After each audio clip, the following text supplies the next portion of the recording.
Dice la palabra de Dios, Él mismo constituyó a unos apóstoles, a otros profetas y a otros evangelistas, a otros pastores y maestros. Aquí amén la palabra de Dios, tomamos asiento. Como decíamos, cada uno de los ministerios se complementan. Cada uno de los ministerios se complementan. No hay un ministerio que sea más grande que el otro. Porque yo como pastor podría decir que soy más grande que el evangelista, podría decir que el apóstol es más grande que el profeta y el profeta es más grande que el pastor y viceversa. Como está pasando en muchos ministerios, hoy yo estaba en la calle, estaba con mi venta y paré en un lugar a orar con una hermana que dice que estaban haciendo liberación, no estaban orando, no sé qué cosa rara estaban haciendo, ellos estaban media oprimida, tenía un chuchazo en la rodilla, su pierna estaba hinchada, inflamada, se le estaba pasando de todo. Mi trabajo no les venía en realidad tratamiento, entré a ver, el Señor se glorificó, quedaron ahí contentos. Y cuando empezaron a hablar, de 5 o 10 minutos hablando con ellos ahí en el celular, y empezaron a hablar y comentaban que está habiendo problemas en los grupos de oración, está habiendo problemas en el ministerio, y todos contra todos. ¿Por qué? Porque siempre hay uno que se piensa que es más que el otro, que tiene más talento, que tiene más sabiduría, que tiene más esto, entonces siempre hay un hermano que quiere sobrepasar al otro. Entonces, yo digo, eso es algo que no tiene validez ante los ojos de Dios, nadie es mayor que nadie, sino que el Señor dijo, el que quiera ser el mayor, el que quiera ser el más grande, tiene que ser el servidor de todos. O sea, delante de Dios puede alcanzar, Ana, saca por favor allá atrás, correr y ponerle el sillón a la hermana allá atrás. Ahí le van a poner.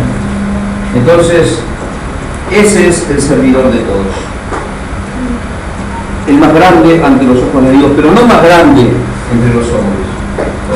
A veces nosotros yo he tenido situaciones en el ministerio en el que hay hermanos que por hacer una u otra cosa, actividad, ya se pensaba que tenían cierta autoridad, ya se manifestaba con prepotencia, ya empezaban a tratar mal a los hermanos y empezaban a menospreciar a sus compañeros de batalla.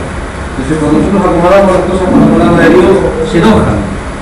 Muchos piensan que por hacer algo o por colaborar en algo más que otro, tiene más privilegio o es más grande o es más importante esa persona que a lo mejor no está haciendo la magnitud de cosas que el otro está haciendo. Entonces, todos los ministerios, hermanos, se complementan. No hay un ministerio que sea más grande que el otro, sino que todos trabajan en conjunto para la edificación de la iglesia, para que todos los santos lleguen, hermanos, a comprender el plan divino, para que puedan, hermanos, entender que la iglesia es un cuerpo diferente, que piensa diferente, que camina diferente y que vive diferente. Para eso es el ministerio, hermanos, para llevar a los santos a la perfección. Dios utiliza el ministerio para perfeccionar a los santos, cada uno en su área. Habíamos dicho, hermanos, que cuando hablamos del ministerio pastoral, que nos quedamos cortos, tuvimos 2 horas de enseñanza, nos quedamos muy cortos, pero nosotros podríamos decir que el ministerio del pastor, hermano, es uno de los ministerios, no digo el más importante, pero sí uno de los más importantes. ¿Por qué? Porque sin el trabajo del pastor, hermano, trabajo una profesión espiritual que estudiamos prácticamente en profundidad, no como se veía, pero prácticamente los valores más esenciales, más fundamentales, y pudimos entender que sin el trabajo del pastor, hermanos, la tarea del evangelista, el esfuerzo del evangelismo quedaría en nada. ¿Por qué? Porque no habría quien se dedicara a alimentar, a corregir y a apacentar, y alimentar lo mismo a los nuevos creyentes. Muchas personas evangelizan, viene la gente a la iglesia y ahora viene una enseñanza en la iglesia, la gente se va de vuelta. O pasa lo que está pasando en estos tiempos, que la gente viene a la iglesia con una mala forma de evangelismo, una mala manera de evangelizar. No los evangelizan conforme a la palabra de Dios, sino los evangelizan conforme, hermanos, a los métodos del mundo. Les ofrecen y les prometen que Dios les va a dar riquezas, que Dios va a solucionar problemas, que no van a tener más aflicciones. Entonces vienen buscando eso. Cuando el pastor enseña la palabra, a la gente no le gusta y se va. O el pastor está en la misma sintonía. y la gente permanece dentro de la iglesia, pero su vida no es conforme, hermanos, a las Escrituras. Dicen ser cristianos, como yo les comentaba el otro día, parece que fue el día viernes, era que te comenté, ¿no? Una hermana que hablaba un montón de cosas fuera del lugar, y me habló de Dios, y cuando me habló de Dios yo me identifiqué, y cuando me identifiqué como pastor, se puso a colorar y dijo, porque se acordó, se dio cuenta de todas las payasadas que estaba diciendo, la grosera manera de hablar de hermano tan fuera del lugar que no corresponde a un cristiano. Cuando me dijo del lugar al que ella pertenecía, es el mismo ministerio que pertenecía yo, pero dije lo que digo siempre, mucho poder, muchas señales, pero falta palabra. Cuando el pueblo no es enseñado, no es pueblo de Dios. Si usted en su casa no vive como cristiano, no diga que es cristiano, porque no lo es. No te dice nada. Si usted en su trabajo no se comporta como cristiano, no piense que es cristiano, porque no lo es. El cristiano trabaja como cristiano, vive como cristiano, habla como cristiano, y la gente lo conoce como ¿qué? Como cristiano. No lo conoce como a veces sí o a veces no. O somos o no somos. Si somos a veces y a veces no somos, no, más vale no somos. Ahora, ¿quién es el que tiene la responsabilidad, hermanos, de enseñar al pueblo? Primeramente el pastor, pero también es un ministerio complejo. Es uno de los ministerios compuestos que tenemos aquí en la Biblia. Porque habla de pastores y maestros. La Biblia no hace una separación, o sea, no dice, constituyó a unos profetas, a unos apóstoles, a otros profetas, a otros evangelistas, dice, a otros pastores y maestros. No dice, a otros pastores y a otros maestros. ¿Qué quiere decir? Dar, hermanos, a entender de una manera muy clara que el pastor tiene que hacer a la vez de maestro. Pero acá tenemos también una controversia. Todos los pastores se piensan que son maestros. Un pastor, hermanos, puede ser un maestro, pero no todos los maestros pueden ser pastores. Ni tampoco todos los pastores pueden ser maestros, deberían. Pero muchas veces no tienen esas capacidades y no lo son. Cuando hay un pastor, hermanos, que no tiene esa capacidad como para enseñar la palabra, nosotros podemos pensar, yo puedo pensar, que es un hombre del cual no ha sido llamado para ese ministerio, que se autoproclamó pastor o que se le antojó ser pastor o hizo un seminario y porque hizo el seminario y tiene un título teológico ya es pastor, porque hoy sale de un seminario y yo soy pastor. No. El pastor no lo hace un seminario. El pastor no es un ministerio, es un trabajo espiritual. Por ende necesita una capacitación sobrenatural que viene de parte de Dios y es a través de la unción del Espíritu Santo en la vida de esa persona, tanto para el pastor como también para el maestro.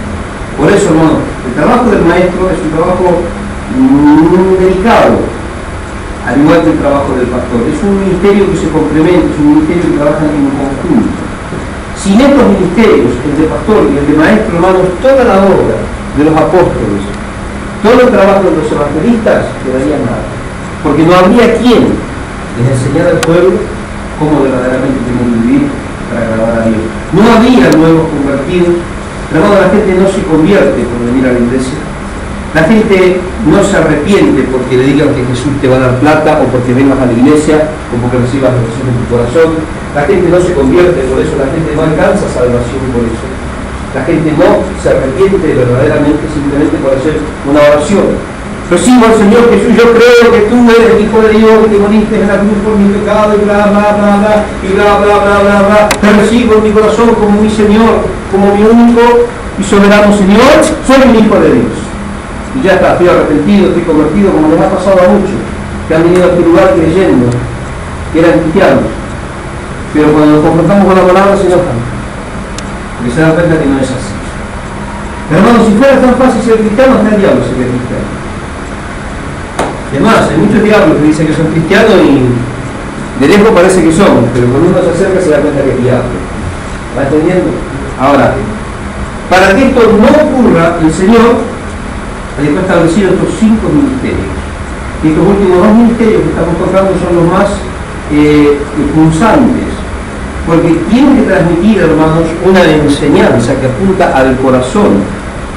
Cuando el trabajo del pastor, cuando el trabajo del maestro, vamos a centrarnos bien en el maestro, cuando el trabajo del maestro es un trabajo efectivo, hermanos, cambios comienzan a acontecer en la persona.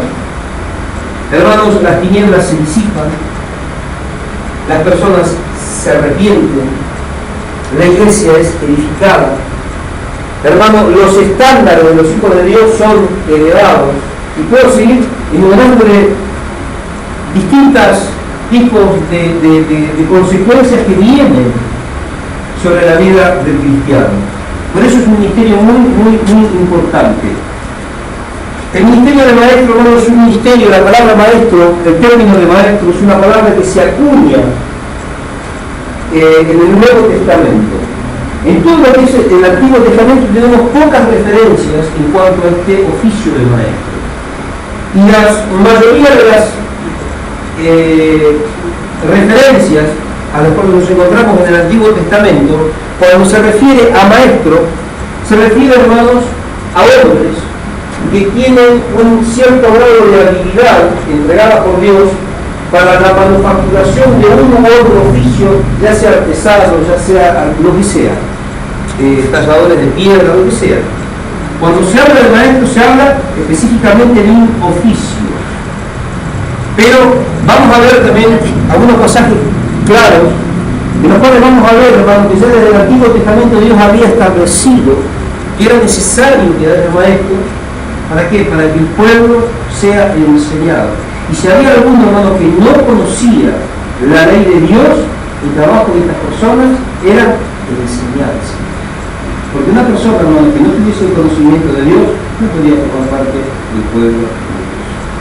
Usted habla, hermano, él va a ser por un lugar, por una casa, un lugar muy humilde, ¿no? Con una bandera grande. Gracias, Señor de la muerte, por los favores recibidos. Y yo miré a la casa y dije, con esos favores, más vale que nos haga él y no nos haga a mí. ¿Cuánto dicen los videos? Tenía que haber puesto Señor de la muerte, una bandera grande, ¿no? Ahí con la calavera. Gracias por la miseria recibida. Entonces él tiene un poco más a todo porque no lo está viendo. Ahora, esa gente, en su ignorancia, saben quién es su Señor de la muerte. Saben lo que hace. Saben lo que puede hacer y el daño que pueden causar con su Señor de la muerte. Hermanos, el mundano y pagano conoce a su demonio. El cristiano no tiene la más pálida idea de quién es su Dios. Hace un tiempo estaba hablando con un varón de Dios y yo le decía, sí, pero ¿sabe cuál es el problema, mi hermano?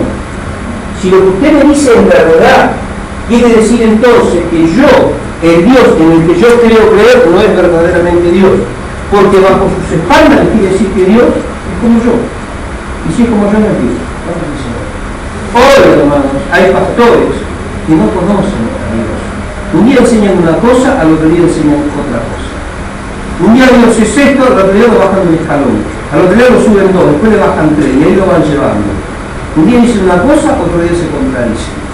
¿Pero por qué es eso, hermanos? Porque no conocen a Dios. Ahora, vamos a ver, hermanos, este oficio de maestro. Es, reitero, un oficio que está ampliamente, un ministerio que está ampliamente ligado al ministerio de pastor. Aquí en Corintios, en Efesios, 4:11, la palabra maestro es un término griego, se tradujo en un término griego que es didáscalos. Y didáscalos significa literalmente, hermanos, instructor, doctor o padre de familia. O sea, no todas las palabras, no todas las veces que dice maestro en el Nuevo Testamento, hermano, es el término didáscalos. Hay otros términos que se utilizan para maestro, pero están en otro contexto. Cada vez que usted lea maestro no significa exactamente lo mismo, es algo parecido, pero explícitamente no es lo mismo. Por eso siempre, hermano, cuando enseño la palabra les traigo el original, para que usted pueda ver por qué Dios puso el escritor de esta carta, Pablo, un maestro. Un maestro, hermanos, es un instructor, es un doctor, pero ¿qué doctor? Que sana dolor de muela, dolor de cabeza, callos, varices. Un doctor de medicina. Apóstol Pablo, ¿qué era? Era un doctor en la ley. Apóstol Pablo era un hombre, hermano, con una preparación sumamente elevada. Apóstol Pablo fue instruido a los pies de uno de los maestros de maestros, los raboné, como se traduce en la Biblia, un término parecido al rabí, pero el término raboné se aplicaba a los maestros, o sea, el gran maestro, que era Gamaliel. A los pies de Gamaliel fue instruido Apóstol Pablo. En un hombre altamente preparado en cuanto a la ley de los profetas. No era cualquiera, por eso justamente el Señor lo eligió. Ahora, cuando Pablo está hablando diciendo que un maestro es un doctor ¿en qué? Es un versado en la palabra de Dios. Es una persona que tiene que tener un amplio y profundo conocimiento de la palabra de Dios. Un maestro tiene que enseñar la palabra de Dios, no puede andar enseñando payasadas mundanas y decir, porque así le parece a Dios. No. El maestro solamente enseña, es un doctor en cuanto a las escrituras. Ojo, un maestro, un verdadero maestro de la palabra de Dios, no es uno que haya salido de una universidad, no es un credenciado de universidad. Ojo, un término universitario, un doctorado universitario es una cosa. El ser un maestro de la palabra son tres puntos aparte, es una cosa totalmente diferente, mucho más compleja. Ahora, estos maestros, hermano, también dice que son padres de familia, según el término didáscalos. ¿Por qué? Porque tiene que cuidar una familia con el Señor. Y el trabajo del maestro es estar continuamente enseñando. ¿Para qué, hermano? Para que su familia no se desdice. Cuando Araceli iba a la escuela me decía, ojo con esto, ojo con aquello, ojo con esto, ojo con lo otro, ojo acá, ojo allá. Y a veces Ana me decía, ay, pero no, estoy enseñando para que vean, porque después van a tener consecuencias, va a haber mi consecuencias sobre ella, y ella no va a saber por qué vinieron. Entonces mi trabajo era enseñarle para que ella se cuidara en su andar cotidiano. Ese es el trabajo del maestro, enseñar a sus hijos. ¿Para qué? Para que se cuiden en el andar cotidiano. Ahora, que se cuiden de sus propias fuerzas, no, que se puedan poner, hermanos, bajo la mano poderosa de Dios, que puedan humillarse continuamente bajo la mano poderosa de Dios. Ahora, entonces un maestro es aquel que instruye, hermanos, al pueblo en la doctrina de la palabra de Dios. Entonces, habíamos hablado que a lo largo de todo el Antiguo Testamento tenemos varias referencias en cuanto a este término de maestro, pero la mayoría se habla de aquellos que tenían un cierto grado de especialidad en una u otra actividad. Los artesanos, los orfebres.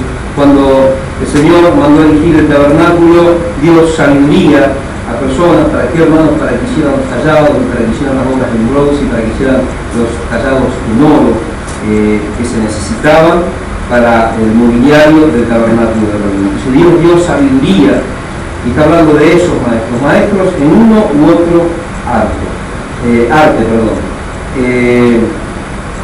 Los maestros, hermanos, necesitan en este tiempo ser guiados por el Espíritu Santo de Dios, los maestros bíblicos, porque es un arduo y permanente trabajo que tiene que llevar adelante frente a la congregación. Hermano, la palabra de Dios, cuando el Señor, en la parte de la gran comisión, Mateo capítulo 28, versículo 18, dice, toda potestad, y hablando de Jesús, para ser más exacto en el término, dice, y hablando Jesús le dijo, toda potestad me es dada en los cielos y la tierra. Por lo tanto, id y hacer discípulos a todas las naciones, el evangelismo, bautizándolos en el nombre del Padre, del Hijo y del Espíritu Santo, tarea pastoral, cuando dicen amén, y enseñándoles a que guarden todas las cosas que os he mandado. El trabajo del maestro y el trabajo del pastor, enseñar a que usted guarde todo, no un poquitito, todo, porque en donde erró en un punto se hace culpable de todo lo que otros no. ¿Cuánto dicen ahora? Por eso necesitamos en este tiempo preparar nuestra vida. Ahora, cuando habla de maestro, la palabra de Dios, estoy tratando de sentarme porque si no había que estar volviendo, tengo tantas cosas que me ven. Cuando hablamos de maestro, entonces hablamos de un ministerio. de un área de servicio, para ser más exacto. Cuando hablamos de maestro, hablamos de un área de servicio dentro de la iglesia del Señor. Ahora, vamos a ver algunas referencias en el Antiguo Testamento. Vamos a Eclesiastés capítulo 12, versículo 11, para que usted pueda apreciar cuál es el trabajo de un maestro. Habíamos visto que hablamos el día viernes a través de la enseñanza de que quién era un pastor y que, porque a ustedes los asemejaban como ovejas. Por ahí a veces cuando digamos ¿cuántas son las ovejitas del Señor? Ninguno va a querer decir no creo, pero recuerdo que no leer las características y nos quedamos cortos con la cantidad de características que tiene la oveja. Por eso el Señor nos hace una referencia de que necesitaban un pastor para ser guiados, para no caer en error, hermanos, para no ser mercadería, lo de Dios, del enemigo. Ahora, acá vamos a ver otra, ¿cómo le puedo explicar? Otra parábola, vamos a decir, a modo de parábola, otra representación, otra significación acerca de lo de Dios, lo que hace o cuál es el trabajo de un maestro. Eclesiastés, Salmos, Proverbios, Eclesiastés, Joel, Josué, ¿o no? Eclesiastés que viene. Hay que estudiar las Biblias. Uno viene a la casa en su casa, agarra y empieza cuando digo yo, empieza a memorizar. De a 5, nomás el libro de la Biblia, y se da cuenta lo tiene todo metido. Eclesiastés, Salmos, Proverbios, Eclesiastés Cantares. Eclesiastés capítulo 12, versículo 11, la palabra de Dios. Dice las Escrituras: las palabras de los sabios son como aguijones hincados, y como clavos hincados, y la de los maestros de las congregaciones pronunciadas por un pastor. O sea, las palabras de los sabios son como aguijones y como clavos hincados, las de los maestros de las congregaciones pronunciadas por un pastor. Quiero decir que tanto la palabra de los sabios como la palabra del maestro como la palabra del pastor, ¿qué son? Son como aguijones y son como clavos hincados. Ahora, ¿por qué Salomón habrá optado por esta forma de representar a las palabras de los sabios, a las palabras de los maestros de la congregación y a las palabras de los pastores? ¿Por qué dirá son como aguijones? ¿Qué es un aguijón? ¿Para qué sirve el aguijón? ¿Para qué sirve un aguijón?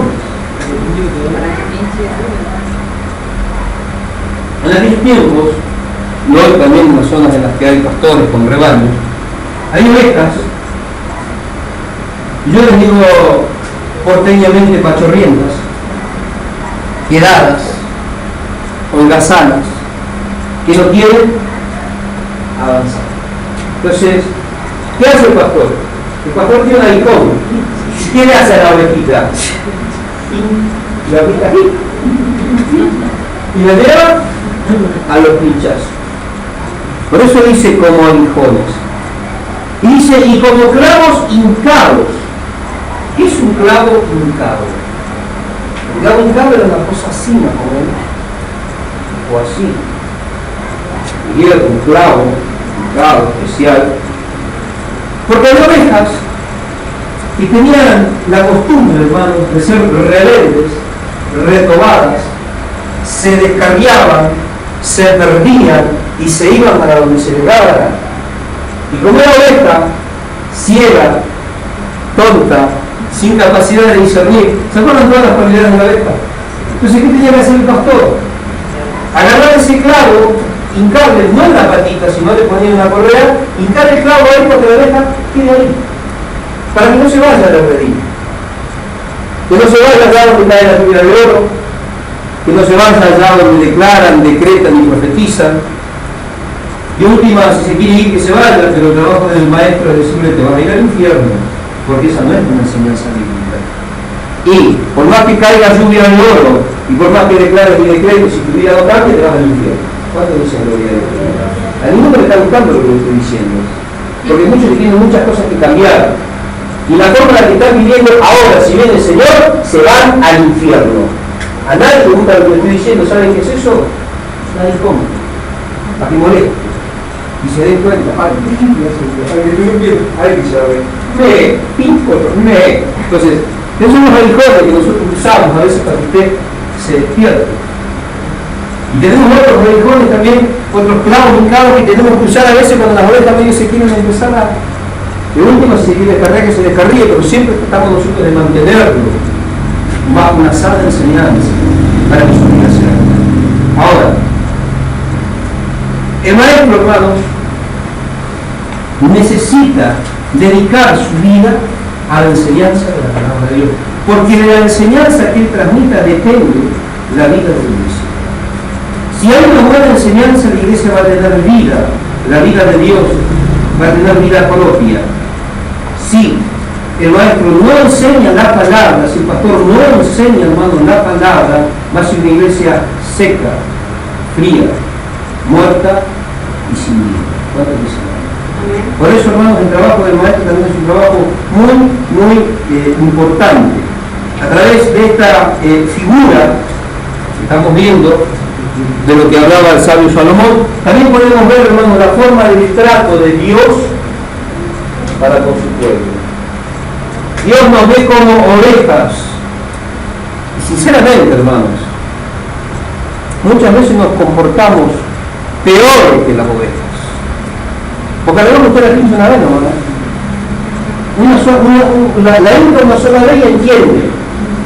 A otros, ¿cuántos dicen? ¿Se acuerdan de las características de la oveja? La oveja ve un hueco en el alambrado de púa y le entra a la cabeza penita. Y quedó atascado en el cuerpo. ¿Y qué hace la oveja? Dice, no, ya saca y va a volver. No le da. Y sigue empujando, termina desollada, muerta, reventada, porque no tiene la capacidad para poder discernir y encontrar el buen camino. Pero eso el Señor le dice a la iglesia que son sus ovejitas. ¿Están entendiendo? La ovejita, Dios se refiere para lo que no estuvieron el otro día. La oveja no tiene la capacidad de ayuda mutua. La oveja no tiene capacidad de ayuda mutua. ¿No? La ovejita me ayuda, y van los dos ovejitas ahí a enfrentar el lobo. Y este dice, que te coma el lobo, que te coma el lobo. ¿Qué me importa que te coma el lobo? En la iglesia son todos amigos.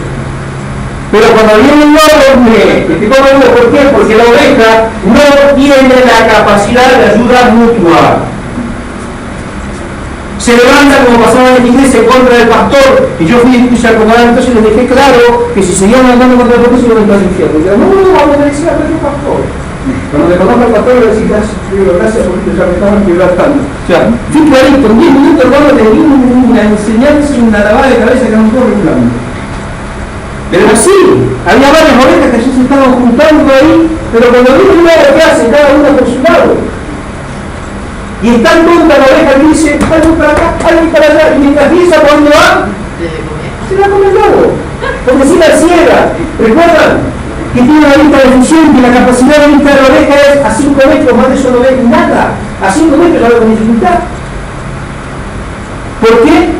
Entonces el Señor hace esta similitud, de que las ovejas hay que aguijonearlas y hay que tratarlas con clavos hincados, que hay que darles una enseñanza, hermanos, ¿para qué? Para que no su vida no se desvirtúe, para que ellos no, hermanos, se deslicen de las sanas enseñanzas que tenemos acá, dadas por el Espíritu Santo.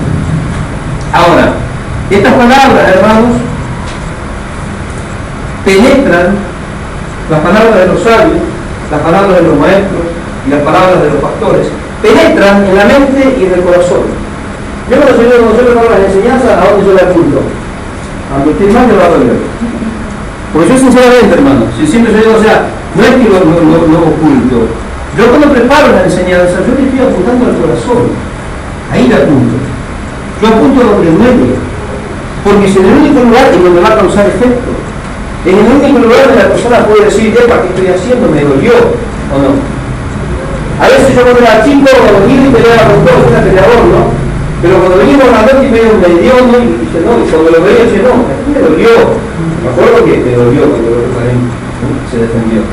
Entonces ahí no me metía. Entonces el Señor necesita, hermano, que la enseñanza, la palabra llegue a la mente y al corazón, para que produzca un efecto, para que haya una vivencia, hermano, para que tu manera de vivir pueda cambiar. Es la única forma de que su manera de vivir cambie, si no usted va a seguir viviendo de la misma manera. Tiene que haber, hermanos,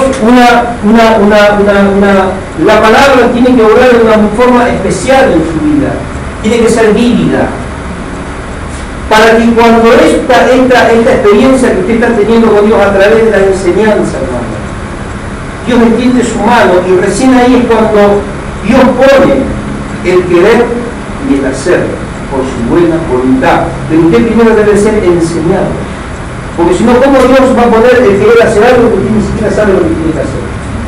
Dios pone el querer, es un don, son dones que Dios pone, pero tiene que haber algo que usted enseña, hermano, lo que tiene que hacer. Si no, usted nunca va a poder llegar a hacer algo. Siempre se necesita una toda la actividad, hermano. En la vida, desde chicos hasta los últimos días de la vida, necesitamos siempre un maestro, alguien que nos encamine, que nos enseñe, que nos corrija. Entonces, para eso Dios puso a los maestros en la iglesia. Ahora, el maestro es aquel que enseña una ciencia, un arte o un oficio. Ahora, la enseñanza, hermano, es algo que se transmite, pero durante un periodo, durante un tiempo determinado, durante un periodo de tiempo determinado. O sea, la enseñanza no es toda la vida. Tengo una escuela y primero, segundo, tercero, cuarto, quinto, sexto, primero, segundo, tercero, cuarto, quinto, es la secundaria, facultad, chao. No es que está, tiene 80 años y está yendo a la escuela, ay, llego tarde, era todo. No, la enseñanza tiene un tiempo limitado. Ahora, la enseñanza del mundo, pero la enseñanza de la palabra de Dios no. La enseñanza de la palabra de Dios tiene que ser permanente. La enseñanza de la palabra de Dios es algo permanente. Vamos a tener 112 años y vamos a necesitar seguir siendo enseñados en la palabra de Dios, a no ser que Dios nos haya apartado y nos haya dado las capacidades para nosotros empezar a enseñar a otros. Pero esto también, hermanos, es algo bastante delicado. Ahora también lo vamos a ver nosotros. Entonces, la enseñanza es el proceso de cambio. Escuche bien. La enseñanza es el proceso de cambio de los valores, de las creencias, de las actitudes, de las religiones, vamos a decir. Es un proceso de cambio. A través de la enseñanza entramos en un proceso en el cual hay cosas que comienzan a cambiar. Ahí donde dice la palabra de Dios que las cosas viejas pasaron, todas son hechas nuevas. Las actitudes, hermanos, las habilidades, los sentimientos, y podemos agregar un montón de calificativos. Eso es una enseñanza, es un proceso de cambio. ¿De qué? De esas...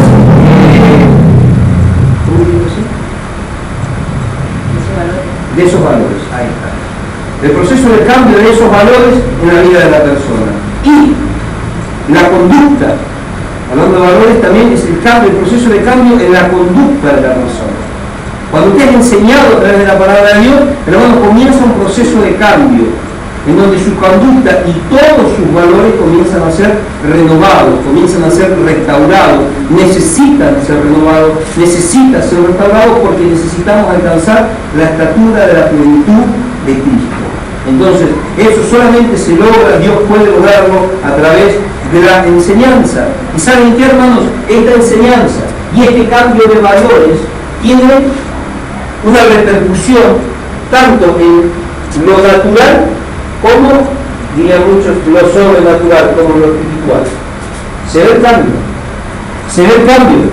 Una persona que recién comienza, que es aislado, que no se le puede hablar, con una persona que ya tiene varios años en el Señor, más pausado, más calmado, ya es espiritual. Afuera, es espiritual acá y es espiritual afuera. ¿Me está entendiendo? O sea, ¿y cómo se logra esto? Justamente a través de este proceso de cambio de todas estas actitudes, que es la enseñanza. O sea, les estoy hablando de todo esto, hermano, y cosas que me vienen, como dice Correa, se me está llenando, está bajando la película, y muchas cosas más que podría decirle, pero por ahí no nos va a dar. Pero para que ustedes puedan entender que la enseñanza, el fin de todo esto, como dijo Salomón, el fin de todo el discurso es tener a Dios y guarda sus mandamientos, y se terminó. Con eso coronó desde la puntillita a la torta el libro de Eclesiastés.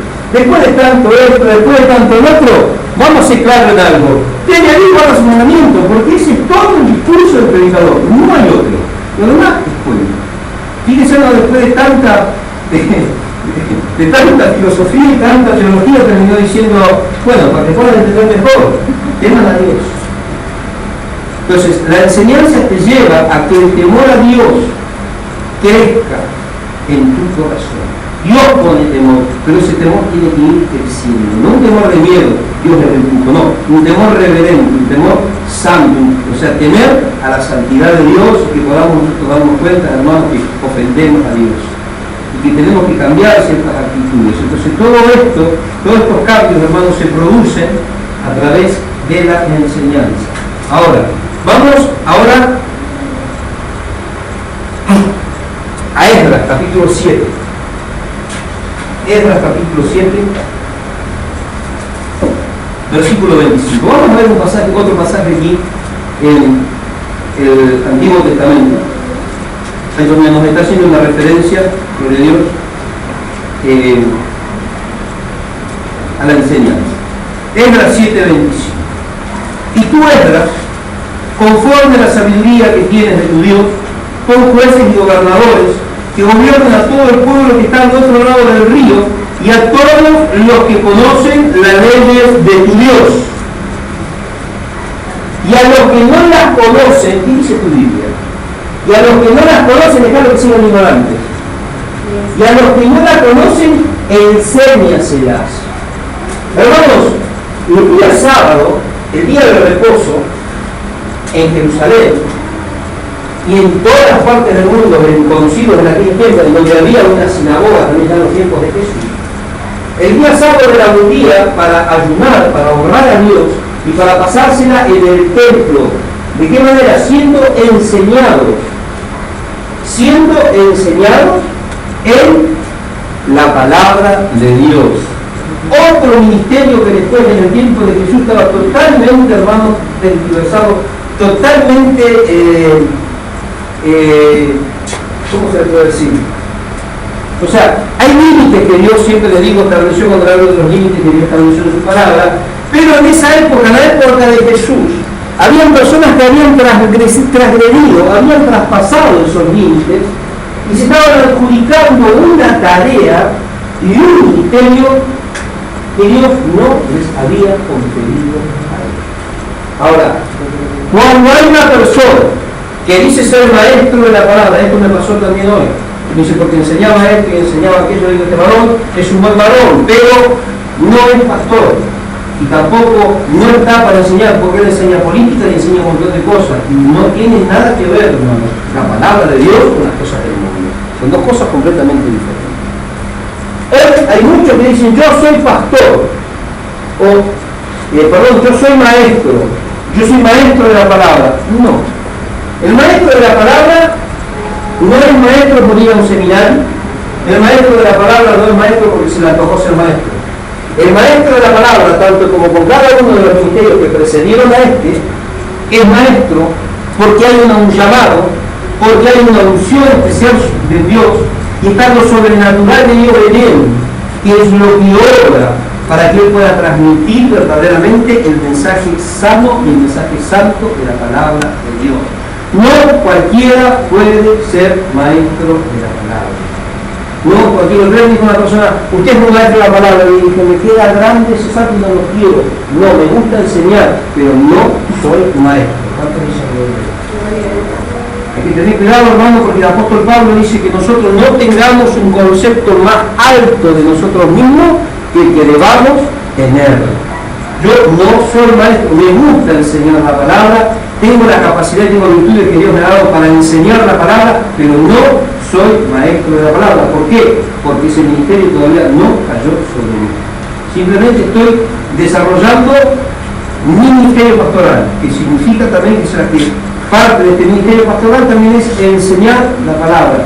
¿Cuándo voy a ser maestro? Cuando Dios cumpla mi sueño de poder establecer la escuela bíblica o el seminario ya, y Dios me revele y Dios me dé lo que falta para cumplimentar mi ministerio de maestro de la palabra. Y voy a tener aproximadamente 95, 98 años y según mi año. O sea que falta. Hoy todos quieren ser maestros, hermano. Van a un seminario, hicieron 2 años un seminario y después salen y te quieren enseñar la palabra y te dicen, y cuando uno escucha lo que dicen, simplemente son enseñanzas huecas, sutiles y vacías, como dijo Pablo. No tienen fundamento por la palabra de Dios. Cada uno enseña lo que mejor le parece. Pero el verdadero maestro de la palabra enseña lo que está en la Biblia. No hay otro mensaje, no hay otra enseñanza que no sea el de la palabra de Dios. Ahora, aquí Esdras, un hombre sabio de Dios, le escriba. A Esdras le fue encomendado, según la sabiduría que él tenía de parte de Dios, enseñar la palabra a su pueblo. Ahora, para que usted pueda ver, hermano, lo importante que es para Dios que su pueblo esté enseñado. Habíamos hablado cuando hablamos del ministerio profético que en el Antiguo Testamento había escuelas de profetas. Y las escuelas de profetas, hermanos, hoy estaba pensando que cuando estaba hablando me vino a la mente que yo les hablé más o menos que había escuelas de profetas, pero no me dije a qué se dedicaba la escuela de los profetas. Era justamente para perfeccionar un poco más ese ministerio que Dios había entregado a sus siervos. Pero no le enseñaban a profetizar. ¿Cuál era la tarea de la escuela de profetas? Enseñar la ley de Dios. Un profeta, un hombre que hablaba de parte de Dios, tenía que conocer perfectamente las escrituras. Había escuelas de profetas, pero así como había escuelas de profetas, también, hermanos, era un mandato de Dios enseñar la palabra en medio de su pueblo. Es algo fundamental, hermanos, que nunca Dios dejó de lado, que es la enseñanza. Ahora, ¿quién era Esdras? ¿Quién se acuerda quién era Esdras? Esa parte de la Biblia que no se recuerda. Ahora, vamos a ver, hermanos, quién es este varón llamado Esdras. Este varón llamado Esdras es un hombre, el mito del pueblo de Israel, un escriba, un hombre con mucha sabiduría de parte de Dios, un hombre que según la tradición judía, hermanos, es el que compiló todo el Antiguo Testamento tal como lo conocemos hoy. O sea, la compilación de todo el Antiguo Testamento, Génesis, Éxodo, Número, Deuteronomio, Génesis, Éxodo, Levítico, Número, Deuteronomio, tal como está, dice que esa compilación fue obra de Esdras. Segundo, Esdras fue el escritor del libro de Esdras, del libro de Nehemías, fue el escritor de Primera y Segunda de Crónicas y también fue el escritor del Salmo 119. Un salmo que exalta, hermanos, en un potencial tremendo las maravillas de la palabra de Dios. Fíjense quién era Esdras. Por eso dice aquí la palabra, hermanos, que era un hombre con mucha sabiduría de parte de Dios. Este varón Esdras, gloria a Dios, es el que tenía el trabajo de enseñar la palabra de Dios en aquellos tiempos, pero no cualquiera, hermanos. Un pueblo que venía a estar prácticamente 70 años en la cautividad de Babilonia mamando. Una generación que había mamado una costumbres paganas. Debía volver a Jerusalén para reedificar la ciudadela, hermanos, para reparar las puertas consumidas por el fuego y para levantar nuevamente y restablecer otra vez el culto de adoración a Dios en el templo de Salomón que fue destruido por Nabucodonosor. O sea, no era cualquier trabajo, era un pueblo que tenía que venir a hacer una tarea espiritual, una tarea material, pero también una tarea espiritual, y necesitaba saber cómo conducirse, hermanos, cómo manipular los instrumentos santos. Es un pueblo que tenía que entender cómo debía comenzar a vivir, porque venían por Dios contaminados, como el pueblo de Israel cuando salió de Egipto, venían con todas las mañas de los caldeos. No muchos quedaron en Babilonia, muchos no quisieron salir. El pueblo que vino, hermanos, que fue repatriado para reconstruir Jerusalén, no fue todo el pueblo judío. Hay una tribu que todavía está desaparecida, de todos los que fueron, por Dios, a la continuidad. Algunos se quedaron con sus negocios, con su prosperidad en Babilonia, no todos los judíos volvieron. O sea, el trabajo de Esdras era un trabajo terrible. y tenía que llevarlo adelante. Cuando llegó allá se encontraron con los probadores de Samaria, con Tobías and Company, que Sanballat, que se empezaron a levantar, querían impedir, hermano, y querían hostigar al pueblo, querían atemorizar al pueblo para que no se levantara, para que no creciera la obra de Dios. Entre medio de tanta dificultad, de tanta contrariedad, prácticamente una naciente guerra, este hombre tenía un mandato de parte de Dios, enseñar la palabra. Ahora, para entender un poquito mejor, ya vimos una referencia de quién era Esdras, pero vamos a ver según la palabra, cuáles eran las características de Esdras. Vamos a ir al versículo 6. ¿Qué nos dice la Biblia acerca de este hombre llamado Esdras? 7:6. Dice: subió de Babilonia a Esdras, que era un escriba diligente en la ley de Moisés, que Jehová Dios de Israel, ¿encontraron?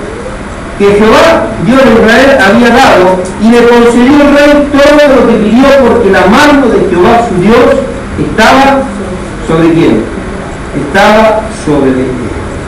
Era un hombre, primero, como todos nosotros, diligente.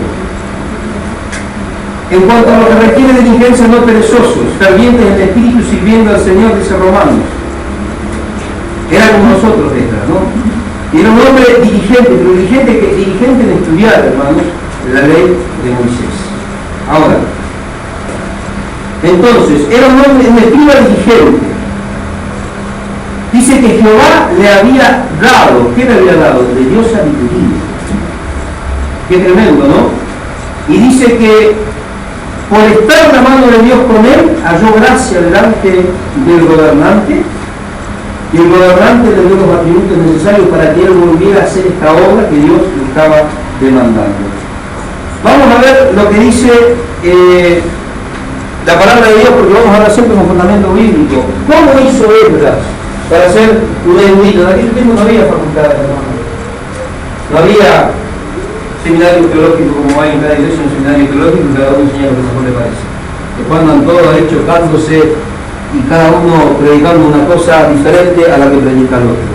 ¿Cómo hizo Esdras para alcanzar tanto conocimiento, para ser diligente, para alcanzar sabiduría de parte de Dios? ¿Dónde lo consiguió? ¿En su cabello? Vamos a ver lo que dice en el versículo 10. Porque Esdras había preparado su corazón para estudiar la ley de Jehová y para cumplirla y para enseñar en Israel sus estatutos y, gloria a Dios, sus decretos. Un maestro es un hombre que está preparado tanto intelectual como espiritualmente. Es un hombre, una persona que tiene que disponer su corazón, hermanos, para que Dios pueda derramar la sabiduría de lo alto en él. Si no, hermanos, no hay tal maestro. Este hombre no se hizo erudito por estudiar ciertas materias o ciertas, gloria a Dios, cierto tipo de teología sistemática como se estudia en este tiempo, ¿no, hermanos? Acá dice la palabra que él era un hombre que había preparado su corazón. Hermanos, un hombre que quiera enseñar la palabra de Dios, un pastor o un maestro que se jacten de enseñar la palabra de Dios, no lo pueden hacer de cualquier manera. O sea, la enseñanza no puede pasar, escuche bien, de la mente a la boca. No puede pasar meramente de los pensamientos al hablar, sino que primeramente la enseñanza tiene que bajar, la palabra tiene que bajar ¿a dónde? Al corazón. ¿Y saben por qué es necesario, hermanos, que esa palabra baje al corazón? Porque cuando nosotros transmitimos esa palabra, que es una palabra salida de nuestro corazón, es una palabra que lleva vida, porque es la palabra de Dios. No podemos pensar y hablar, no. Esa palabra tiene que bajar al corazón, y para eso nuestro corazón, el maestro, el pastor, tiene que disponer su corazón, tiene que preparar su corazón. Es un trabajo espiritual. Tiene que preparar su corazón. Yo siempre le digo a los ministros, traten la palabra, traten esto, y a veces no, con estas enseñanzas están a los ministros. Pero yo le digo que los ministros son aptos para cualquier cosa, pero no disponen su corazón, no preparan su corazón. En lugar, hermanos, de estar visitando, paseando o haciendo las actividades personales, un ministro que prepara su corazón, en lugar de ir a payasear, es un hombre que está preparando su corazón para que Dios revele su palabra y tener un mensaje, hermano, poderoso, tener un mensaje profundo, tener un mensaje de vida que poder transmitir, porque hay un pueblo que necesita escuchar la verdad. Tenemos un trabajo de nosotros transmitir la verdad y tenemos que disponer, preparar nuestro corazón. Por eso yo les digo, hermanos, los que están predicando en el altar, está bien, cada uno tiene su vida personal, tiene sus amigos y menos cosas del mundo, pero más preparar su corazón para que Dios te haga un hombre y una mujer sabia. Hay una persona ahí. Un hombre y una mujer sabio de Dios para poder enseñar la verdad. Recuerden, un siervo, un ministro, es un líder que tiene que tener la capacidad para guiar a las ovejitas que no ven tan bien. ¿Cuántos dicen? Se las debían. Bueno, gracias. Y bueno, así es como Dios, hermanos, va en este tiempo, ¿no?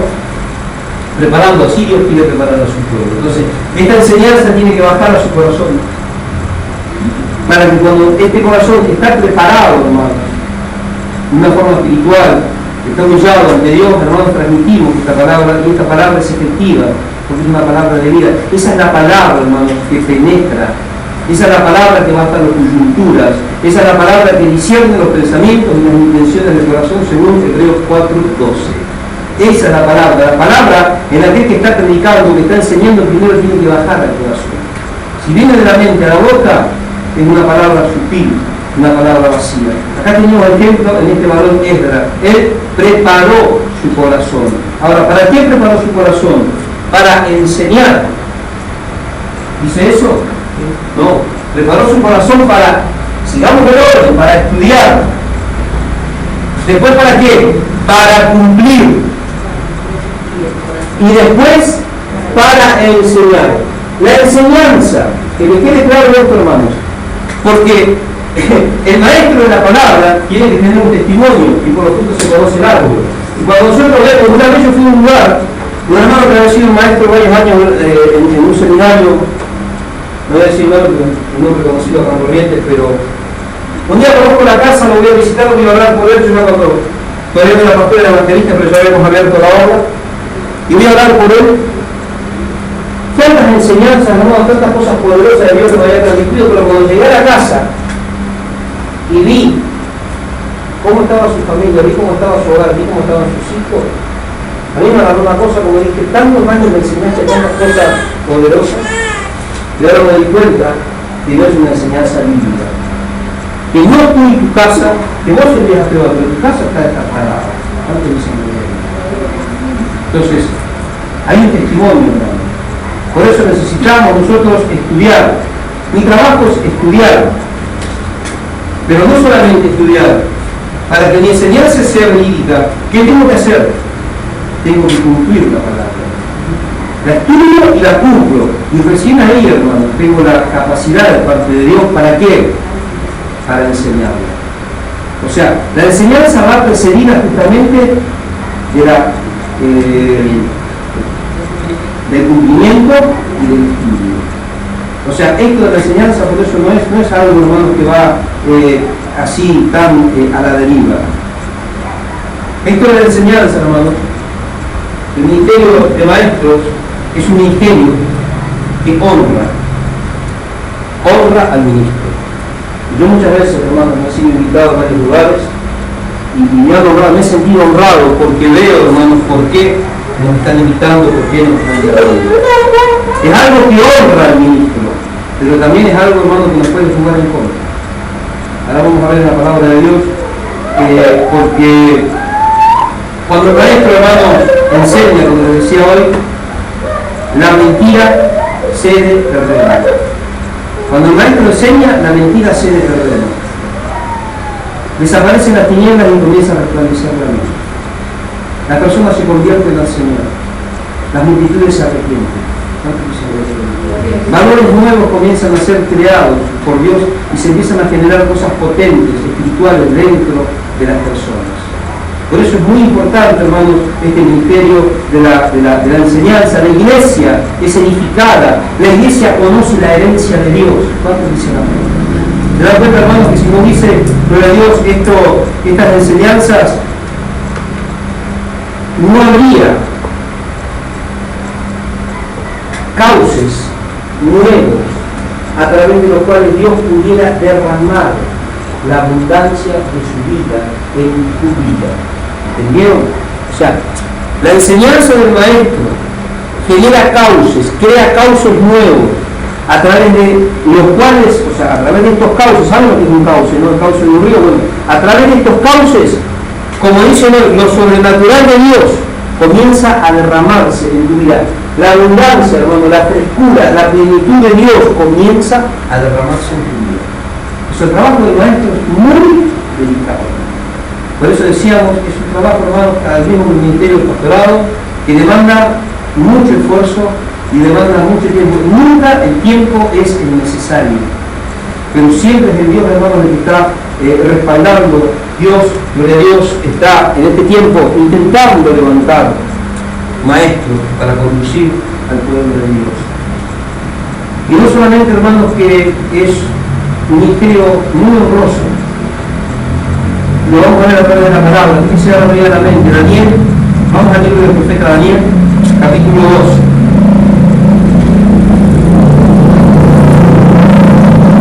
Daniel, capítulo 2.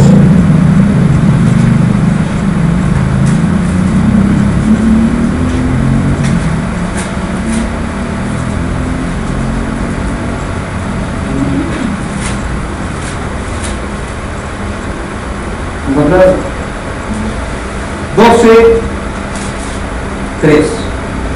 Los entendidos, los que están siendo enseñados, quiero decir, los entendidos, que entienden que las señales de la luz del sol, no, los entendidos de la palabra de Dios. Los entendidos, lo de Dios, dice, resplandecerán como el resplandor del firmamento. Y los que enseñan la justicia a la multitud como estrellas a perpetua, gloria a Dios, eternidad. Qué tremendo, ¿no? Fíjense, hermano, cuán grande y cuán elevada la honra que tienen aquellos que se dedican a enseñar la palabra. Sería bueno que los ministros también miraran un poquito a esto. A brillar como las estrellas, a perpetua eternidad. Es muy difícil tanto conocimiento. Hay que preparar el corazón, hay que estudiar, hay que cumplir y después hay que enseñar. ¿Cuánto dicen de verdad? Qué tremendo, ¿no? Entonces, ahora, vamos al Nuevo Testamento. Jesús es el único hombre en el cual se han cumplido todos los ministerios. El profeta del Padre, el apóstol del Padre, profeta de profetas, el apóstol del Padre, el gran evangelista, el pastor de los pastores y el gran maestro. ¿Cuántos dicen? Los 5 ministerios, ¿no? Los 5 ministerios se cumplieron en Jesús. Él es el ejemplo para los ministros de este tiempo, ¿no? Ahora, cuando Jesús vino y vio la situación en la que se encontraba el pueblo de Israel, se dio cuenta, hermanos, que la calidad de vida que viviese agradable a Dios había desvirtuado en medio de su pueblo. Que el pueblo era un poco pagano y era un poco santo. Que había un grupo de gentes que habían comenzado a enseñar cosas que no eran las que tenían que enseñar. Y esa era la consecuencia, y el pueblo de Israel se encontraba en esas condiciones justamente como consecuencia, hermano, de no tener una buena enseñanza. Una vez me dijo una persona, vos no te cansás de enseñar la palabra, todo cansa, pero no le queda otro. ¿Cuántos dicen lo mismo? Porque es necesario, hermano. Nosotros cada vez la enseñanza vemos que el pueblo cambia. Hay una media tartaradillo, pero hay un cambio, se ve un cambio progresivo, va cambiando. Pero recuerdan lo que era esta iglesia hace 2 años atrás. Yo me daba la cabeza, yo decía, te acordaba de Dios, yo decía, esto me puede. Hasta ahora no he encontrado un pueblo, en los años de ministerio que tengo, no encontré un pueblo que me pueda. Yo decía, esto me puede. Entonces ahí me dijo un día el Señor, es así. ¿Será, Señor? Y sí, es así. Igual porque hay uno que todavía me puede, ¿no? Pero estamos ahí, palanqueando, estamos ahí en la justa, estamos en el tiri y afloje, pero yo sé que Dios va a completar la obra, hermanos, en su tiempo. Vamos a ver lo que dice Mateo capítulo 23, vamos a ver, hermano, con lo que se encontró Jesús en el tiempo de su ministerio. Mateo capítulo 23.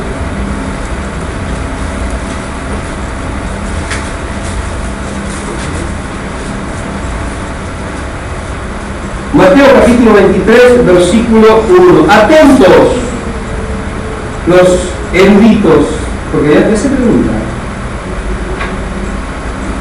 Atentos, catedráticos universitarios, porque voy a hacer preguntas. ¿Cuántos dicen amén? Atentos todos, porque va para todos. 23:1. Entonces habló Jesús a la gente y a sus discípulos diciendo, acá le habló a todo el mundo: en la cátedra de Moisés se sientan los escribas y los fariseos, así que todo lo que os digan que guardéis, guardadlo y hacedlo, pero no hagáis conforme a sus obras, porque dicen, pero no hacen. Qué tremendo, ¿no? En la cátedra de Moisés se sientan los escribas y los fariseos. Así que todo lo que ellos enseñen, dice Jesús, háganlo y cúmplanlo. Pero ¿saben qué? Lo que ellos hacen, no hagan, porque eso está mal. ¿Amén? Versículo 4. Atan cargas pesadas y difíciles de llevar y las ponen sobre los hombros de los hombres, pero ellos ni con un dedo quieren moverlas. Ante bien, hacen todas sus obras para ser vistos por los hombres, pues ensanchan sus filacterías y, lo de Dios, extienden los flecos de sus manos. Aman los primeros asientos en la cena, las primeras sillas en las sinagogas, las anunciaciones en la plaza, y que los hombres lo llamen rabí, rabí. Aquí significa raboné. Acá el original es raboné, no es rabí. Rabí es maestro, raboné es el gran maestro, el maestro mayor. Ellos querían que lo llamaran raboné. Ahora, versículo 8. Pero vosotros no pretendáis que lo llamen rabí, porque uno es vuestro maestro, el Cristo, y todos vosotros sois hermanos. Y no llaméis a vuestro Padre a nadie en la tierra, porque uno es vuestro Padre, el que está en los cielos. Acá somos católicos. ¿Cómo le dicen a Alejandro? Padre. ¿Qué dijo Jesús? No llamen Padre a nadie. ¿Está en la Biblia o no está en la Biblia? Vamos a darle algo. Salve. Pero fíjense, hermano, de acá también salen muchas, podemos corroborar algunos de los errores de las otras doctrinas, no de los escritos. Ahora, ustedes llamados maestros porque uno es vuestro maestro el Cristo, el que es mayor de vosotros será vuestro siervo, porque el que se enaltece será humillado y el que se humilla será enaltecido. Ajá. Ahora, ¿qué significa esto? Que los escribas y los fariseos en la cátedra de Moisés se sentaban. Al compañero. ¿Qué es una cátedra? O el que sepa, ¿qué es una cátedra?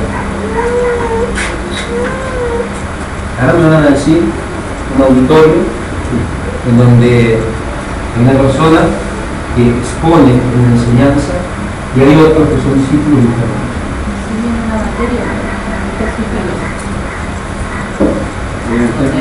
Va de vuelta la pregunta. En la cátedra de Moisés, imagínense a mí.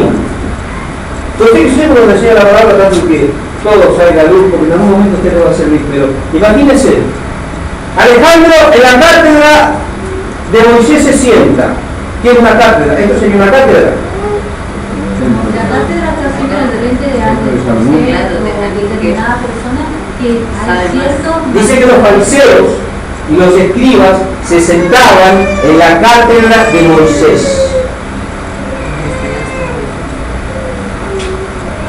Una cátedra es una silla alta en la cual se sentaba el maestro en una posición elevada. Las cátedras del siglo pasado, en las universidades, hay algunas todavía antiguas, que creo que son todas tipo como la lenta, así son así, y allá arriba está el lugar del pico. ¿Por qué? Porque en la cátedra se sienta el que tiene más conocimiento, que es el maestro. ¿Para qué? Hermanos, porque el maestro desde arriba mira a sus discípulos y a través de él se derrama la enseñanza, se derrama la instrucción y se derrama la sabiduría sobre su pueblo. Salmo 133, ¿se acuerdan que dije? Este es un salmo que toca, especialmente habla del ministerio.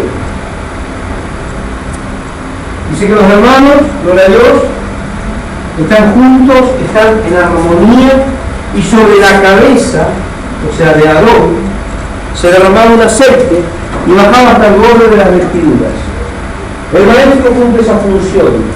Sobre el maestro se derrama la unción de Dios, la parte de sabiduría, y baja hasta el borde de las vestiduras.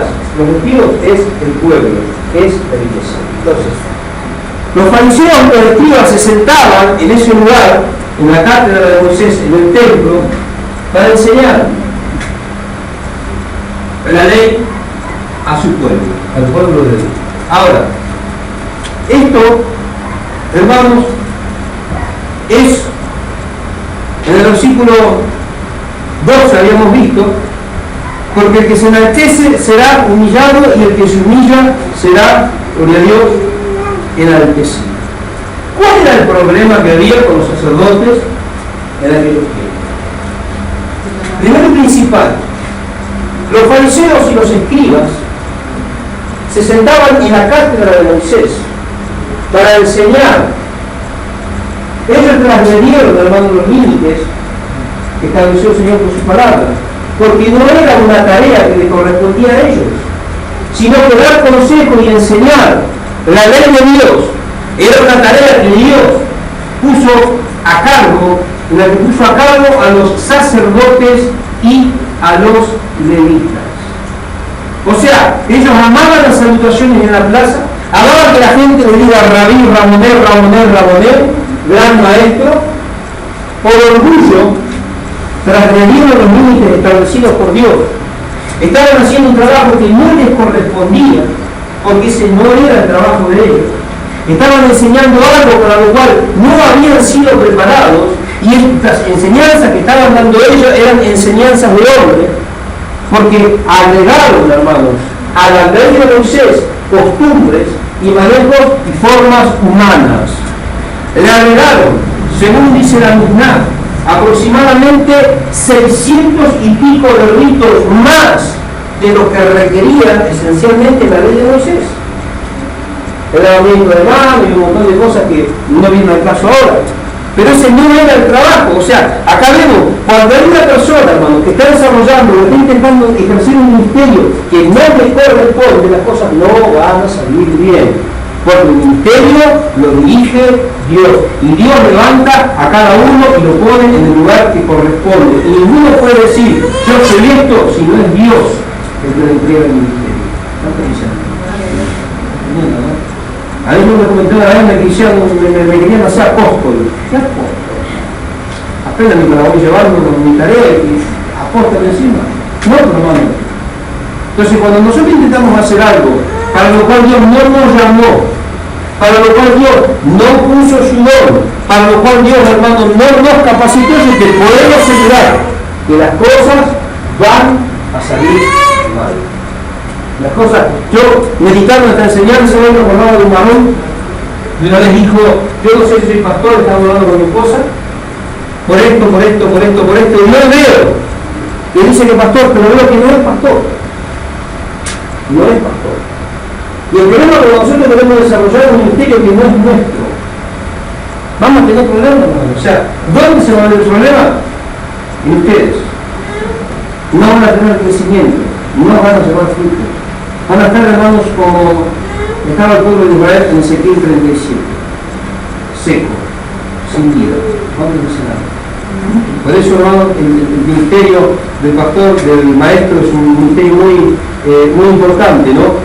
Los fariseos querían ser reconocidos como grandes entre los demás. Ese fue el problema de los fariseos. Siempre, hermanos, el orgullo fue lo que Dios les ponía tropiezo. Pero bueno, esto del maestro, el ser maestro, es un misterio. Hay distintos maestros dentro de la congregación. Hay maestros. Yo primeramente, yo empecé enseñando a chicos. Mi primer ministerio palpable fue chicos. Arranqué con chicos. La primera vez que empecé a trabajar con chicos, Dios me dio 150 niños. No me junto de gente. Un día me dio un payaso que se me gusta. Me dijeron que tenía 150, ¿qué sabe lo que era? Ponemos que era payaso y yo no sé, que le había dicho que sí, no sé, o le hizo un gesto, no sé. Cuando me di cuenta de cómo acercarlo. No sabía cómo pararlo. Después de otro barrio me daba 40, 50, y mi primer ministerio fue con los chicos. Yo empecé sirviendo a Dios con chicos. Cuando empecé sirviendo a Dios en una iglesia llamada Una Seca, empecé sirviendo en la escuela bíblica. Yo era maestro de escuela bíblica.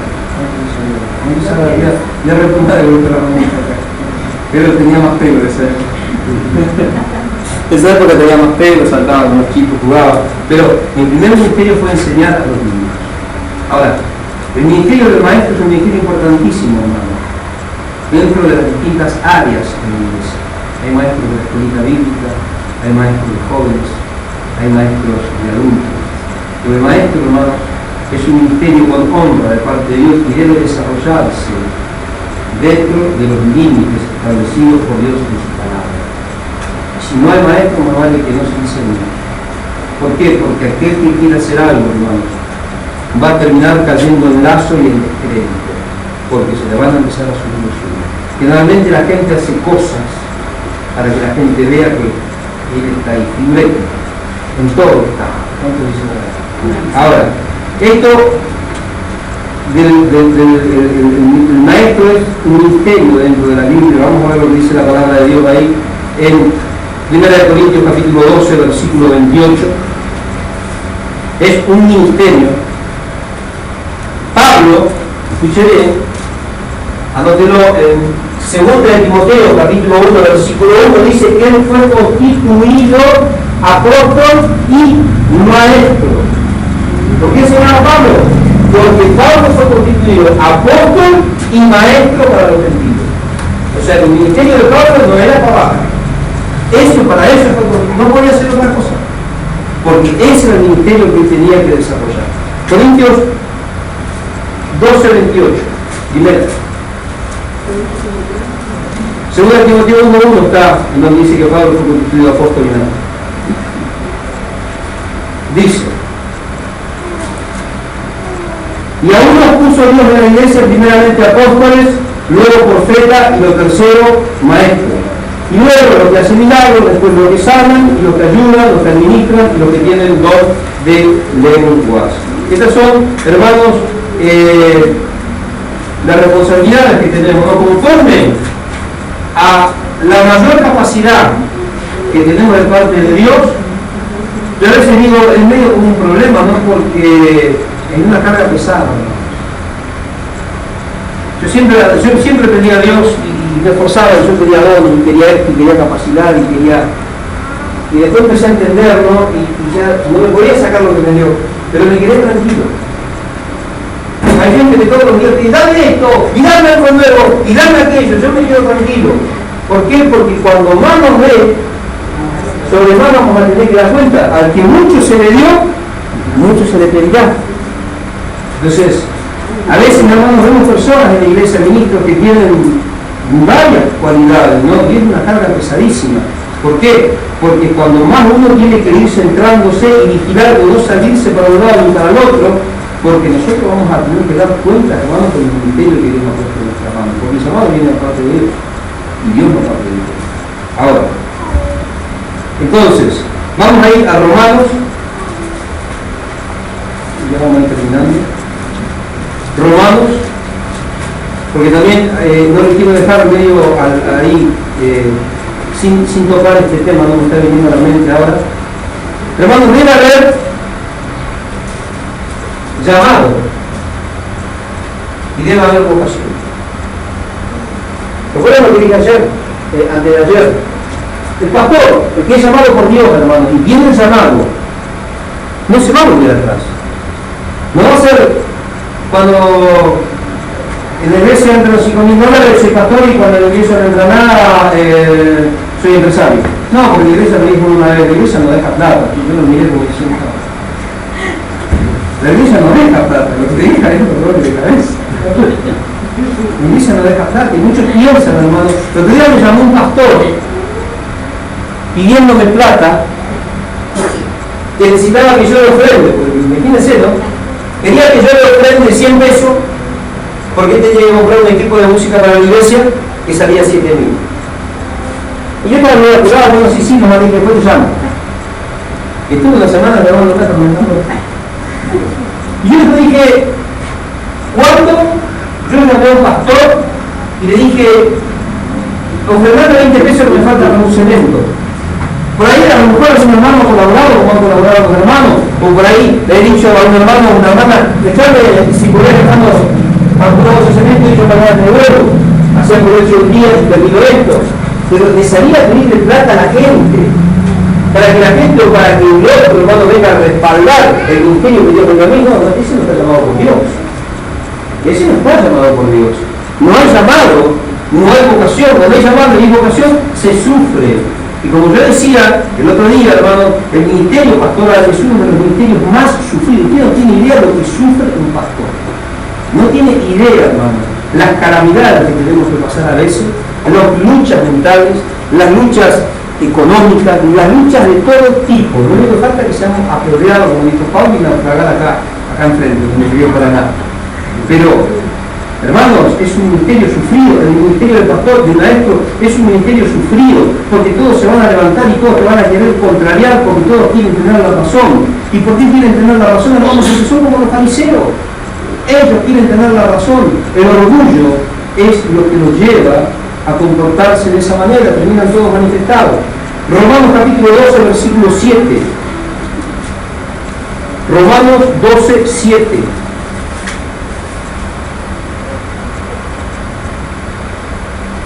Dice, hablando de los ministerios, el de servicio en servir, el que enseña en la enseñanza, gloria a Dios, el que exhorta en la exhortación, el que reparte con generosidad, el que preside con solicitud y el que hace misericordia con alegría. Ahora, hermanos, cada uno tiene que desarrollar su ministerio en donde Dios lo ha puesto de la mejor manera, con solicitud, con prontitud. Para esto tiene que haber una vocación.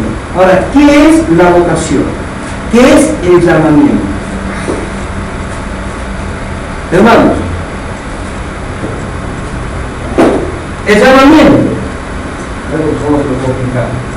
No es que viene alguien y te llama, no viene Dios y te dice a vos y a vos. El llamamiento, escuche bien, para los que están sirviendo, en algún momento le va a servir. El llamamiento es la revelación divina de parte de Dios. Escuche bien, el llamamiento es la revelación divina de parte de Dios que nos confronta con su voluntad. Eso es el llamamiento.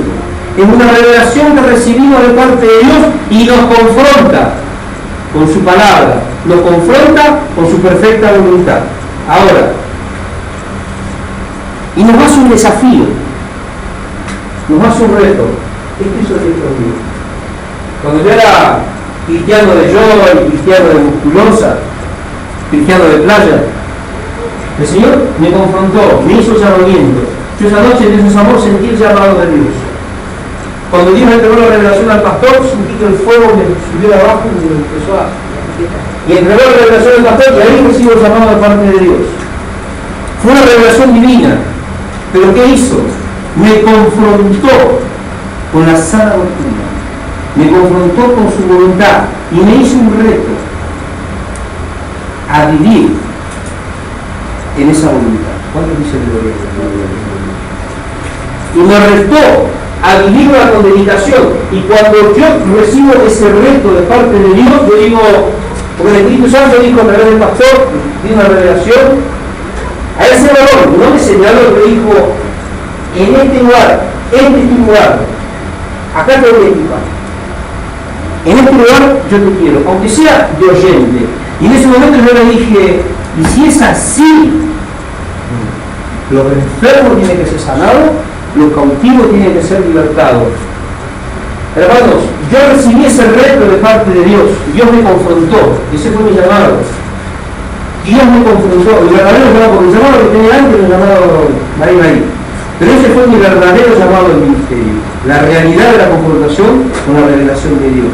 Y ahí Dios me hizo un reto de que conforme a ese llamado, yo viva conforme a ese llamado con dedicación. Y que Él me iba a respaldar. A los 2 meses, hermano, echaba fuego hasta por abajo de las uñas. Fue una época gloriosa, hermano. Los miraba y les gritaba al demonio. Así le hacía, caían por tierra. Tremendo.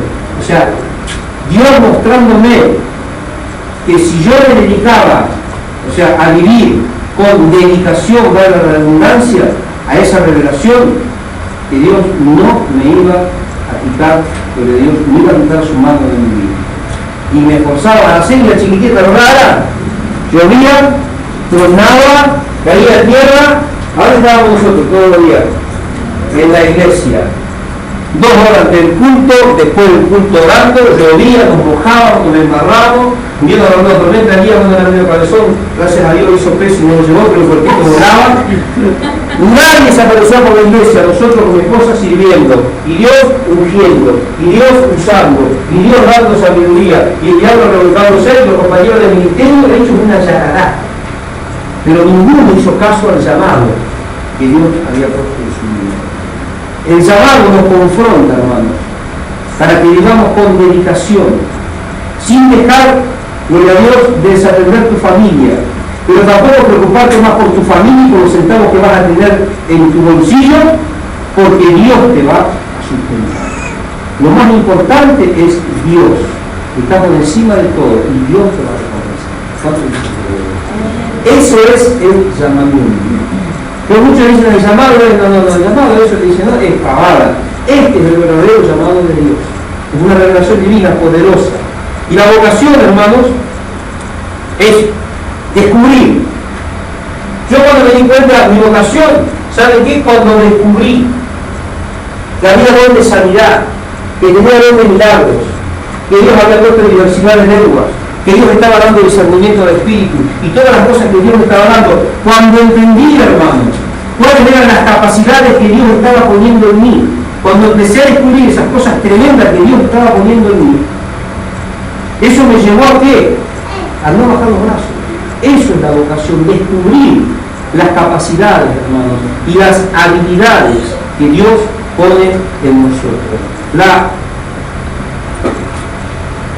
Vamos a decir, la potencialidad, la potencialidad de recursos, los recursos de Dios en nuestra vida. Ahí hacemos firme nuestra vocación. Ahí es cuando no nos vamos ni para acá ni para allá. ¿Por qué? Porque tenemos llamado y tenemos vocación. Dice que la policía dice que tiene que tener, la Buenos Aires, la federal, vocación de servicio. ¿Qué es vocación? ¿Y por qué soy policía? Porque tengo vocación de servicio. ¿Por qué soy enfermero? Porque tengo vocación de servicio. Y todos tienen vocación de servicio. El enfermero dice, ¿por qué soy enfermero? Porque mi vocación es ser enfermero. Cuando usted va al hospital, usted se está muriendo de una pena. ¿Dónde está la vocación?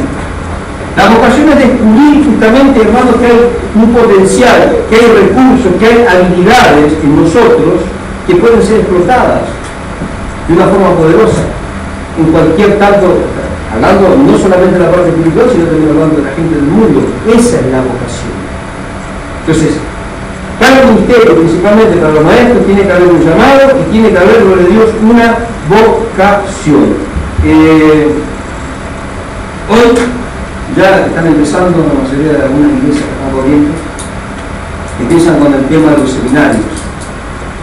Hace un tiempito atrás vi ahí en internet, ahora medio para diciembre, por ahí, ¿no? No sé cuántos pastores se recibieron, un título, ¿no? Véanlo como viven. ¿Dónde bajó su seminario? Usted lo escucha en las congregaciones y ellos quieren enseñar la palabra. ¿De dónde? No, porque Dios me llamó a esto. O Dios me llamó a esto, teníamos 5 pesos para pagar el seminario todos los meses. A mí que teníamos 5 pesos para pagar el seminario todos los meses. Un seminario no hace pastores, un seminario no hace ministros, un seminario, hermano, de universidad no hace siervos y siervas de Dios. Dios da los dones sobrenaturalmente sobre aquellos a los cuales Él ha puesto su mano, los ha escogido, los ha apartado. Ojo, una cosa que hayamos escogido para salvación, otra cosa que hayamos sido escogidos para el ministerio. Son dos cosas completamente diferentes, no confundamos. Entonces, los maestros, hermanos, tienen que ser espirituales, no son hechos por las universidades, no son hechos por las escuelas, no son hechos, hermanos, por mero capricho humano, sino que son hechos por Dios. Los maestros en las congregaciones están establecidos por Dios. Hermanos, y el ser un maestro es una responsabilidad que pesa. Anoche me decía una hermana: ¡ay, pero usted se enoja! ¿Yo me enojo aquí? Nunca, ¿no? El pastor no se puede enojar. ¿Cómo se va a enojar el pastor? El pastor se enoja. Pero también tenemos límites para nuestro enojo. ¿Cuánto dicen gloria a Dios? El pastor se disgusta, a veces es un disgusto grande. Yo a veces, hermano, estoy tan enojado y tan disgustado con algunos de ustedes, y estamos hablando y usted no se da cuenta porque yo la aguanto. No se lo digo, pero me enojo y a veces estoy enojado hasta los dientes. Pero me tengo que quedar del molde. ¿Saben por qué, hermano? Porque como pastor, yo no tengo todo en contra, evangelista, pastor y maestro. Estoy hasta los dientes, no sé. Estoy mal. Si no me porto bien, estoy frito. Tengo que guardar mi testimonio. Tengo que guardar mi testimonio. Pero Dios dice una hermana: el pastor es malo. Y yo quisiera decir: ay, ¿cuándo me vieron enojado? ¿A quién maté? ¿Qué rompí? ¿Qué tiré? No sé qué. ¿A qué vecino corrí con un cuchillo? Me tengo que cuidar. ¿Saben por qué, hermano? Vamos a Santiago capítulo 3. Y van a entender por qué estoy escrito.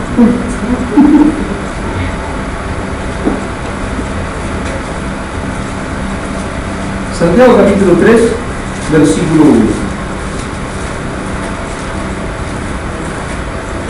Esto de los ministerios es algo tremendo. Sinceramente hoy se ha perdido tanto la visión de Dios en la iglesia.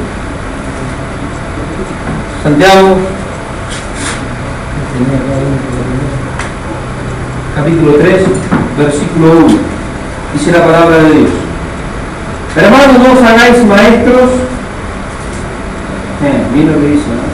Me está hablando a mí, ¿no? Que también está hablando a ustedes, ¿eh? ¿Qué dice el Señor? No os hagáis.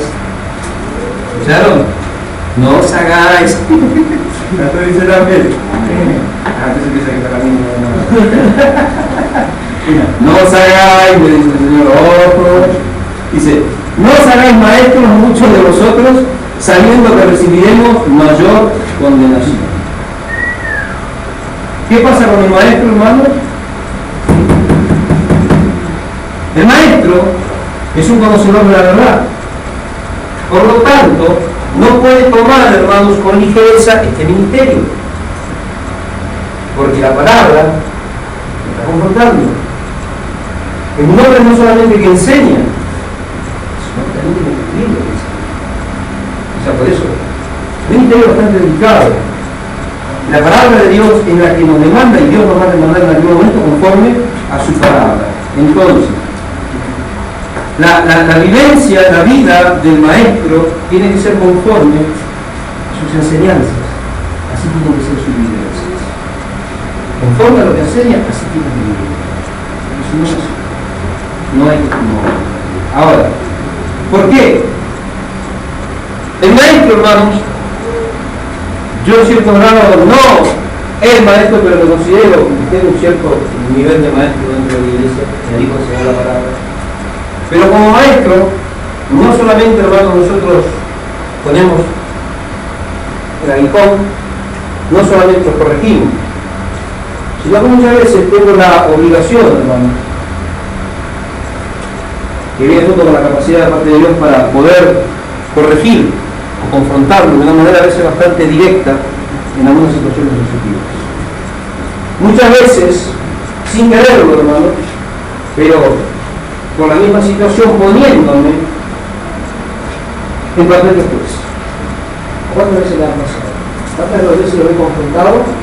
Por lo menos me han preguntado, se confrontó con la palabra y dice, pero mira lo que me dice, ¿cuántas veces lo pensaron? O no Claudia, o no hermana, o no usted, o no, ¿cuánto? Amigo, Darío, callado, él lo piensa. Hermanita, esa vez cuando lloraste, me confronté, me dijiste, ¿qué tipo? ¿No ves qué tipo? No sabe nada. Me voy a quedar con una bolsa de papelito. Dice, es que se pone un juez. Porque muchas veces quedamos en esa posición, hermano. A ser maestro y tener la capacidad de poder enseñar la palabra y tener, hermanos, el mandato de Dios de confrontar y rechazar el pecado por la misma palabra, muchas veces quedamos en una posición de juez. ¿Entienden lo que les quiero decir? Viene cuando ustedes se viene con un problema, yo me río todavía, pero le estoy diciendo, es más difícil para mí decirlo lo que estoy diciendo porque sé que yo estoy golpeando. Y cuando veo que usted se enoja, no me queda para que me firma la espada, pero, o sea, yo tengo que decirle la verdad, pero al mismo tiempo me estoy poniendo en un papel de juez. No es fácil. Por eso, no es una tarea, hermanos, que uno lo pueda tomar y lo pueda hacer a la ligera. Este es un trabajo dedicado, yo no quería enseñar la palabra, yo no quería hacer lo que estoy haciendo. Pero bueno, Dios me demandó esto y no me puedo volver atrás. Pero lo que yo necesito que ustedes entiendan, lo que yo les enseño la palabra, yo sé que a ustedes les molesta. Pero yo quiero que ustedes también puedan entender que yo quedo, hermanos, en una situación bastante incómoda. Quedo muchas veces en una situación demasiado incómoda para mí. Y ahora voy a ver por qué. Vamos a ver lo que dice la palabra ahí en Romanos capítulo 2. Porque siempre, hermano, dada la enseñanza que tenemos del pecado y del justo juicio de Dios, nos convertimos, gloria a Dios, sin quererlo, porque no es que lo hacemos queriendo, pero nos terminamos convirtiendo y quedamos en una posición de un tipo de juez, que no es lo que nosotros queremos, pero bueno, la misma situación nos lleva a estar en esa posición. Romanos capítulo 2, versículo 1. Dice la palabra de Dios: por eso eres inexcusable. Esto para los maestros y para los pastores. Por eso eres inexcusable, hombre, tú que juzgas quien quiera que seas, porque al juzgar a otro, te condenas a ti mismo, por tú que juzgas, haces lo mismo. ¿Me entienden ahora lo que les quiero decir? Y muchas veces se piensa que estar acá es fácil, no. A veces lloramos lágrimas de sangre, porque es una responsabilidad, sinceramente, hermano, muy grande. Es una tarea muy tediosa, muy sufrida, muy pesada, más cuando conocemos al pueblo. Porque el pueblo tiene que conocer a su pueblo, entonces es cuando más cuesta, porque hay algunos aspectos que estamos conociendo. Y es como que sinceramente quedamos en esta posición de juez, ¿no? Pero bueno, fíjese lo que dice ahí en el versículo 17. Cambiamos los versículos. Tú te llamas judío, te acuerdas de la ley y te glorías en Dios. Tú conoces su voluntad e instruido por la ley apruebas lo mejor. Estás convencido de que eres guía de cielo, luz de los que están en tinieblas, instructor de los ignorantes y maestro de niños. ¡Wow! Y tienes en la ley la forma del conocimiento y de la verdad. Tú pues te enseñas a otro, no te enseñas a ti mismo. Tú te predicas lo que no se ha de robar y robas. Tú te dices que no se ha de adulterar y adultera. ¿De cuánto? Aquí. Dios tenga misericordia de mí también. Tú te reúnes a los ídolos, cometes sacrilegio. ¡Ah! Misericordia. Tú que te jactas de la ley por la ley, con infracción de la ley, deshonras a Dios. Ay, ay, ay. Porque como está escrito, el nombre de Dios es blasfemado entre los gentiles por causa de vosotros, es lo que siempre he leído. Y para vergüenza vuestra, dice Pablo en Corintios, Y para vergüenza vuestra os digo, porque hay muchos que no conocen a Dios, dijo Pablo a los Corintios. A los Corintios, a los romanos les dio duro, y a nosotros. Y a mí también me da. Ahora, fíjese hermanos, qué tremendo. No es fácil estar en estos zapatos. Pero bueno, es lo que Dios nos ha mandado a hacer, Dios nos va a dar gracia para que tenemos que terminar esta carrera. Ahora, fíjese lo que dice. Tú que te jactas de la ley con infracción de la ley de Zorra, versículo 22. Tú que dices que no se adulteraba la adultera, tú que abominas a los ídolos cometes sacrilegio. Esto me tuve que arrepentir un día. No me dice, bueno. Dice tú que dices que se abomina a los ídolos y cometes sacrilegio. ¿Qué es cometer sacrilegio? ¿Qué es cometer sacrilegio?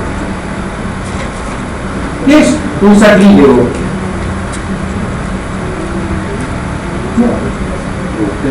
Te explico. Un sacrilegio. No, pero está bien, ¿verdad? Se sacó el brazo. Cometer sacrilegio, ¿qué sería? Por ejemplo, yo conozco, yo voy a decir el nombre, capaz el hermano Antonio lo conoce, pero nos vamos a callar. Hay un varón que decía, o es no sé qué era, evangelista, vive allá por la Cartagena, de la Bola Seca, y era un siendo evangelista, le dijo pastor Amaú, cuando llega la fiesta de la Virgen, casa todos sus vírgenes y se van a vender vírgenes a esta aquí. Vende santo y vende virgen, pero es un trabajo. Pero, ¿tú qué dices? Que hay que abominar a los ídolos, cometes sacrilegio. ¿Qué es un sacrilegio? Es uno que toma los ídolos y los vende. ¿Entiendes? A mí un día me regalaron un cuadro así, todo muy bonito, muy coqueto de Jesús misericordioso, ¿no? Y le digo, no, hermano, y se fue, lo cambié, me trajo otro, de Jesús misericordioso, me lo compró una corona. Y yo decía, claro, lo que está ahí arriba. Y se lo regalamos, vecino, y el vecino contento, ay, ¿por qué? Otros, por ahí tienen cosas, hermano, que ya saben que no pueden usar, o que no le regalan a Dios. ¿Y qué hacen? No, ahí lo ven. No, ¿cuánto dicen lo ven?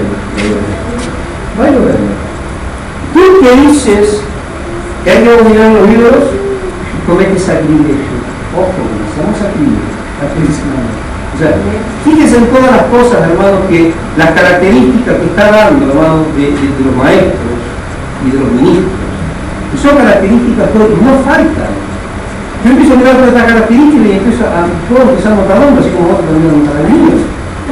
Pero puedo empezar en un ratito con otros 50 momentos, con nombre y apellido y dirección. Digo, ellos nos están enseñando la palabra. Ellos que dicen que no se hay que adulterar y andan con las jóvenes de la iglesia. Ellos que dicen que no hay que adulterar y tienen mujeres por otros lados. ¿Cómo hacen para predicar la palabra? ¿Cómo dicen ese que saben que la palabra dice no robarás y ellos roban a las ovejas? ¿Cómo? Yo no sé cómo hacen para predicar, sinceramente. No entiendo, hermanos, con qué corazón, con qué cara, con qué dignidad ellos pueden predicar la palabra. Una vez yo le dije a un ministro, estábamos un anexo en su casa, ¿no? Y llegó fuerte porque era su casa. Le dije, vos no tenés dignidad, hermano, y tampoco tenés autoridad, no solamente para predicar la palabra, tampoco para leerla, y mucho menos para tocarla. Vos no tenés que tocar la Biblia. Y llamó a la casa, se lo dije, pero ya ese día ese hombre me hastió, ya era demasiado lo que estaba haciendo.